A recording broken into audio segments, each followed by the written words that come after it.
లీలవట్టు దావుకుంటా నేను రోషానికి దండలాడుకుంటా లీలవట్టు దావుకుంటా దవాఖానలకి వెళ్ళి మిమ్మల్ని వేసుకొని తిరిగిన బిడ్డో నా బంగారాలు మిమ్మల్ని కట్టుకొని తిరిగిన నాయనా అని తల్లిదండ్రి రాలేరు బిడ్డో. మీ అమ్మ చెవులు వేస్తే 10 మందికి చెప్తుంది. ఇటువంటి ట్రాన్స్ఫర్ 10 మందికి చెప్తే సర్పంచ్ని పిలిపిస్తాను. ఏముండో కొడుకు ఇట్లా చేసి చంపుతాడు నరుకుతాడు అనుకోలేను బిడ్డ. నేను డ్యాన్స్ చేద్దా మమ్మల్ని దుంకుతాడు ఆడిపిస్తారు బిడ్డ. నన్ను కొడుకులు కమిష పిల్లలు లేక పడ్డారు బిడ్డ. పోరాడింది బిడ్డ పోరాడింది. నా పొట్టకెంత ఎడ వాపే బిడ్డో నాయ్యా. సో ఎంత దారుణమైన పరిస్థితి అంటే కట్టుకున్న భార్యను చిన్న పిల్లలు చాలా చూడడానికి చాలా ముద్దుగా ఉన్నటువంటి ఆ పిల్లల్ని కూడా అత్యంత దారుణంగా చంపిండు రాజ్ కుమార్. ఇప్పుడు రాజ్ కుమార్ వాళ్ళ భార్య ఎవరైతే ఉన్నారో ఆ భార్య వాళ్ళ సొంతిల్లు, ఆ భార్యకు తండ్రి కూడా లేడని చెప్తా ఉన్నారు. తల్లి ఒకతే, వాళ్ళ తమ్ముడు హైదరాబాద్లో ఉంటారని చెప్తారు ఉపాధి కోసం. సో వాళ్ళు చూడవచ్చు వాళ్ళ బాధిత 2 చిన్నపిల్లల్ని ఒక యువతిని చంపడంతో వాళ్ళ బాధిత కుటుంబ సభ్యులంతా వాళ్ళు తీవ్రంగా రోధిస్తున్న పరిస్థితి. నిజంగా 6 మర్డర్లు అనేది సంచలనంగా మారింది రాష్ట్ర వ్యాప్తంగా. మనం చూడవచ్చు ఎంత దారుణంగా ఉందో. పిల్లలు కడుపుకున్నప్పుడు సగం రూపాయలు పోసి పెంచి దవాఖానలకి వెళ్ళి లేపుకొచ్చుకున్నా నాయనా నా పిల్లలు ఎట్లా బతికిర్రు నైనా కన్న దవాఖానలకి వెళ్ళి లేపుకొచ్చుకున్న కొడుకల మిమ్మలా నైనా లీలవట్టు దావుకుంటా నేను రోషానికి దండలాడుకుంటా లీలవట్టు దావుకుంటా దవాఖానలకి వెళ్ళి మిమ్మల్ని వేసుకొని తిరిగిన బిడ్డో. అయ్యా నీలపూరి దవాఖాన ఎక్కడవాయా బిడ్డో. నా పండ్లు జడ్జికాని ఎక్కడవాయా బిడ్డో. మేదిపట్లం ఎక్కడవాయా కొడుకా. నా పండ్లు భాస్కర్ వచ్చి పడితే బిడ్డ లాస్ట్కు. నా బంగారాలు మిమ్మల్ని కట్టుకొని తిరిగిన నాయనా అని తల్లిదండ్రి రాలేరు బిడ్డో. తండ్రి నీ పిల్లలని చూడలేరు, ఎత్తుకోలే, ముద్దాడలేదు, ఎన్నడూ వరకు ఇంత లేసి పాలు దాపలేరు బిడ్డో. అమ్మా నేను ఇప్పటికైనా తానాలు చేపించి నీ కొడుకులకు మేకాపేసి పంపిస్తా బిడ్డ. నా బంగారము ఈ సంవత్సరము నువ్వు ఇంటికాడుండమ్మా చిన్నోని పట్టుకొని అంటివి బిడ్డ. నాకెవరొకరు పై తెచ్చిస్తారు బిడ్డ. అన్న పుట్టాడా పులోడు అంటి నాయమ్మ. నేను స్కూల్కి పోతే ఏడుకోయినా 20,000 జీతగానమ్మా. నేను ఒక్క సంవత్సరం నన్ను చిన్నపిల్లగాని పట్టుకో అంటివమ్మా. అమ్మా నా పిల్లలని ఎవరు పోదన చేయరమ్మా. అమ్మా అన్నకు నచ్చ చెప్పుకుంటామ్మా. నా పిల్లలు పెద్దగా అయినాక నీ రుణం తీర్చుకుంటారు అంటే బిడ్డో. అమ్మా నా బంగారము. ఇప్పుడు ఇదే ఊరు కదా, అతని గురించి మీకు ఎంతో కొంత అవగాహన ఉంటుంది. ఇప్పుడు ఆయన తెలిసినాక కూడా ఇట్లాంటివి ఆడనే ముందు ఇట్లాంటి పరిస్థితి ఆయన చేసిన పరిస్థితి ఉందా? ఎందుకు మీ అమ్మాయిని ఆయనకి ఇవ్వాల్సి వచ్చిన పరిస్థితి వచ్చింది? అప్పుడు బాగానే ఉండేనా? అప్పుడు లవ్ చేసుకున్నాడు, మంచిగున్నారు. తొలత పిల్ల పుట్టినప్పుడు మంచిగున్నారు. మళ్ళీ పెద్ద పిల్లగాడు పుట్టినప్పుడు మంచిగున్నారు. పెద్ద పిల్లగాడు 5-6 నెలల పిల్లగాడు ఉన్నప్పుడు సంధి స్టార్ట్ అయింది. ఇక పక్కన లవాల సోకులు పట్టడు. పిల్లని ట్రాన్స్ఫర్ పెట్టుతాడు. మస్తు అయినాయి గొడవలు అయినాయి. కానీ నేందైందంటే మీ అమ్మకి చెప్తే 10 మందికి తెలుస్తుంది. మీ అమ్మ చెవులు వేస్తే 10 మందికి చెప్తుంది. ఇటువంటి ట్రాన్స్ఫర్ 10 మందికి చెప్తే సర్పంచ్ని పిలిపిస్తే 10 మందిలకు నేను రాను. తల్లి కొడుకులు దెంకపోయారు. పిల్లలకు గుంజుకొని పోయి, పిల్లల పాలు చీకే పిల్లలను, పాలు తాగే పిల్లలను మాపొచ్చి గుంజుకొని పోయి. మీ అమ్మకి ఎట్లా చెప్తుంది? అది మిసాసులు పెట్టింది నీకు చూపిస్తుంది. 3 నెలలు ఈడ ఉండు మీ అమ్మతాన. నేను ఎయిర్పోర్ట్లకు పోయి అది కారు నడిపిస్తా. అది ఆడనే ఖాళీ చేస్తుంది, ఈడ కారు నడిపిస్తాడు. గీ సంగతి గిట్లా అమ్మ అని నాకు చూపిస్తే కల్లా ఏమైందమ్మా గీదానికి ఇంట్లో ఏం సంగతి అంటే లే మీ అమ్మకి ఎట్లా చెప్తే ఈ ముచ్చట. మీ అమ్మ ఇప్పుడు ఊళ్ళో 10 మందికి ఎక్కడ చేస్తుంది. నా ఇజ్జత్ తీస్తే నువ్వు అని అదే రాత్రి పిల్లలకు గుంజుకొని పాయ్. సర్పంచులకు ఫోన్లు చేస్తే సర్పంచులు పెద్ద మనుషులు ఊరు గ్రామ పోళ్ళు వచ్చిరి. తల్లి కొడుకులు దెంకపోయిర్రు. మీటింగులు ఉన్నాయని తండ్రి బాయిపోయిండు. నాకేది చెప్పలేరు. నేనేమి వస్తు నేను 10 మందిలకు ముఖం పెట్టుకొని ఎట్లొత్తు. అప్పుడు ఎట్లా తోలిచ్చిపోయిండో అట్లా తోలుకొచ్చి తోలిచ్చిపోమన్నారు. నిన్న రాత్రి ఎన్ని గంటలకు తెలిసింది మీకు? ఇక్కడ రాత్రి 4 గంటలకు నన్ను పక్కోళ్ళు వచ్చి లేపిరు బిడ్డ. నాకు తెలియదు. 4 గంటలకు పోయినా 6 గంటలకు పాలు తీసుకొని పోయి పాలు ఇచ్చి పిల్లలతో సేపు ఆడుకొని అలా నడిపించి అది రాత్రి 8 గంటల అప్పుడు ఈ ఇంటికి వచ్చి పాలు పొయ్యి మీద పెట్టింది నా బిడ్డ. అమ్మ చిన్నోని ఎత్తుకొని పో, నల్ల ఏడుస్తున్నాయంట పడతాడు, మళ్ళీ ఏడుస్తాడు బిడ్డ అంటే ఎత్తుకొని పోయినప్పుడు నేను బయటికి వెళ్ళి వచ్చింది. అమ్మ తిప్పదిన దాకా కూలిపోయి వచ్చినావు, తిని పండుకోపో అంటని చెప్పి. నువ్వేమంట చేసుకుంటావా అమ్మ? కరెంటు పోతుంది లోపల దొనలా, పిల్లలు ఏడుస్తారు. 5 గంటలకు వెళ్ళి వంట చేయాలంటే మధ్యాహ్నం అన్నం వండినా పప్పు చేసినావమ్మా అంట చెప్పి నా ముంగల్నే పోయిండు బిడ్డ 500 బుజ్జి 500 నీ దగ్గర అంటే ఏం చేస్తావు అంటే పని ఉందని ఇంటనే ఉన్నా. ఇక్కడో పిల్లగాడు కూర్చుండు, కూలి బస్తా ఇక్కడనే పెట్టుకున్నా.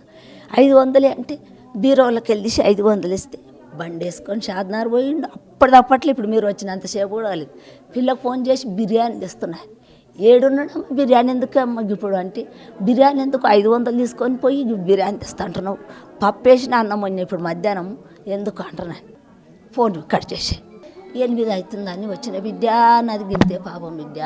నాకు దేవుడు అన్నవాడు ఇంకా గంట సేపు అన్న కూర్చొని ఇంకా జరసేపు అన్న నా పిల్లలతో ఆడుకోకపోతే బిడ్డ, ఏముండో కొడుకు ఇట్లా చేసి చంపుతాడు నరుకుతాడు అనుకోలేను బిడ్డ. నేను ఇంట్లో టీవీ పెడుతుంటే నా 2 మనుమలు రెట్టలు బట్టి గుంజుకపోయి డ్యాన్స్ చేద్దా మమ్మల్ని దుంకుతారు ఆడిపిస్తారు బిడ్డ. నన్ను కులం పోయినందుకు సుఖం దక్కుతుంది. 2 మగ పిల్లలు పుట్టి రాతము గతము రోజులు దేశం మీద ఇట్లా అయితలేవు అనుకున్న బిడ్డ.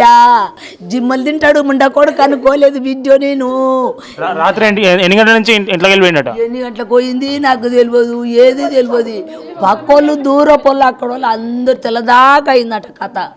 అన్నీ అయ్యి గొడ్లు మంచాలు బెడ్ మీద మంచాలు గొడ్లు పడ్డాక నన్ను వచ్చి డోర్లు కొట్టి బిస్తాలు చేసి నా ఇంటికి తాళం వేసి నీ ఇల్లారింది నీ కడుపు కాలిందే అమ్మ అని పట్టుకొని పోయి చూస్తే పోలీసు వాళ్ళు వనిస్తలేరు. కాళ్ళ మీద మొత్తుకుంటే గుద్దుకుంటే వద్దమ్మా అని లాస్ట్కి వచ్చినాక బిడ్డ కాడికి తోలుకుపోయారు బిడ్డ. కొడుకులు కమిష పిల్లలు లేక పడ్డారు బిడ్డ. పోరాడింది బిడ్డ, పోరాడింది. కడుపులా కత్తి చేసే బిడ్డ మంచం మీద ఈ కాలు ఇట్లే ఉన్నది, ఈ డొక్కలకి వెళ్ళి పోతుంది బిడ్డ. వడదా మంచం మీద ఆ కాలు మొదలుకుంది. పెద్ద పిల్లగాని కడుపు నిండి నింపోయింది అంగి రక్తము. చిన్న పిల్లగాడు తెరిచి పండిండు బిడ్డ. రక్తాలులా గొప్పల పోయి చూడుండ్రి బిడ్డ. నా కడుపులో పుట్టిన కొడుకులు బిడ్డ మీరు.